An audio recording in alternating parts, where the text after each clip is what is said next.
یہ سب سے پہلے آپ کو ذرا اس صورتحال کی طرف لیے چلتے ہیں جہاں پر سب کی نظریں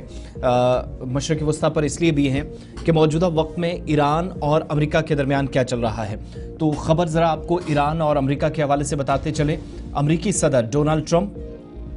جو مسلسل کوششیں کر رہے تھے اور بیانات دے رہے تھے، اور اس بیچ امریکی اخبار کی جانب سے ایک بڑا دعویٰ کیا گیا اور اپنی رپورٹ میں بتایا کہ امریکی صدر ڈونلڈ ٹرمپ ایران کے جوہری پروگرام کو محدود کرنے کے لیے جو کوششیں کر رہے تھے، مذاکرات کا راستہ اختیار کرتے ہوئے اسرائیل کے مجوزہ حملے کو روک رہے ہیں۔ یعنی جو تلخیاں، جو کشیدگی ایران اور امریکہ کے درمیان مسلسل بڑھ رہی تھی، وہ وقت گزرنے کے ساتھ ساتھ شاید آپ کو کم ہوتی دکھائی دے۔ یہ پہلی اس طرح کی خبر جو تھوڑی سی مثبت یا ایران کے حق میں نظر آ رہی ہے، جہاں پر امریکی اخبار کی رپورٹ کے دعوے یا اس رپورٹ کو اگر صحیح مانے تو یہ فیصلہ موجودہ ٹرمپ انتظامیہ نے کیا ہے کہ جو نیوکلیئر پروگرام میں ایران اور واشنگٹن آمنے سامنے تھے، اس سے متعلق معاہدے پر بات چیت کے پیش نظر یہ فیصلہ ہوا ہے کہ اگر کل کو جا کر اسرائیل ایرانی تنصیبات کو ٹارگٹ کرتا ہے، حملہ کرتا ہے، تو اس سے پہلے ہی کسی مثبت نتیجے پر پہنچا جائے۔ اور رپورٹ کے مطابق اسرائیل نے مئی میں ایران کے جوہری مقامات پر حملے کا منصوبہ تیار کیا تھا، جو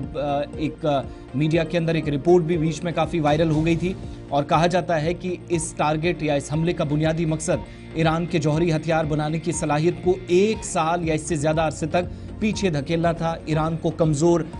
تکنیکی اعتبار سے بھی کرنا تھا۔ امریکی اخبار کے اس دعوے کے مطابق حملے کی کامیابی کے لیے صرف اسرائیل کا دفاع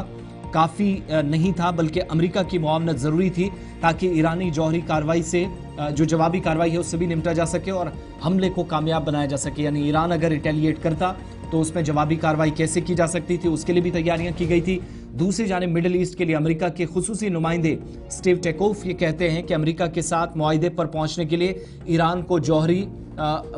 فوری طور پر افزودگی روکنے اور ختم کرنی ہوگی، اور یہ جو تمام اس وقت رنجشیں ان کو ختم کرنے کے لیے دونوں طرف سے کوئی پازیٹیو پیش رفت ہونی چاہیے۔ تو یہ پہلی اور بڑی خبر کہ موجودہ وقت میں جو پلاننگ ترتیب دی جا رہی تھی اسرائیل کی طرف سے امریکہ کی مدد سے کہ جوہری تنصیبات کو نشانہ بنایا جا سکتا ہے، بیچ میں کچھ ڈاکیومنٹس بھی دنیا کے سامنے آ گئے تھے جس سے پتہ چلتا تھا کہ مستقبل میں ایک بڑا حملہ ایران کے اندر تہران میں جوہری تنصیبات پر ہو سکتا ہے، لیکن اس مجوزہ حملے کو روکنے میں یا فی الحال پیچھے دھکیلنے میں کلیدی کردار امریکہ کی موجودہ وقت کی انتظامیہ اور صدر ٹرمپ کا ہے۔ اور یہ سارا کا سارا کھیل اس وقت دیکھنے کو مل رہا ہے جب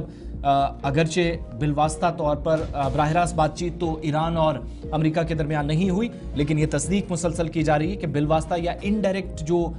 ڈائیلاگز ہیں، ڈسکشنز ہیں، وہ ایرانی حکام اور امریکہ کے درمیان اس وقت دی جا رہی ہے۔ چلیے، فی الحال امریکہ کا بیان سامنے آیا ہے۔ انہوں نے کہا کہ جو ہمارا پروگرام تھا مئی میں جس کو تشکیل دیا گیا تھا اور واشنگٹن پوسٹ کے مطابق اس کو فی الحال روک دیا گیا۔ امریکہ کی طرف سے یہ بیان ڈائریکٹلی اگر نہیں ہے لیکن ذرائع ابلاغ سے سامنے آیا ہے۔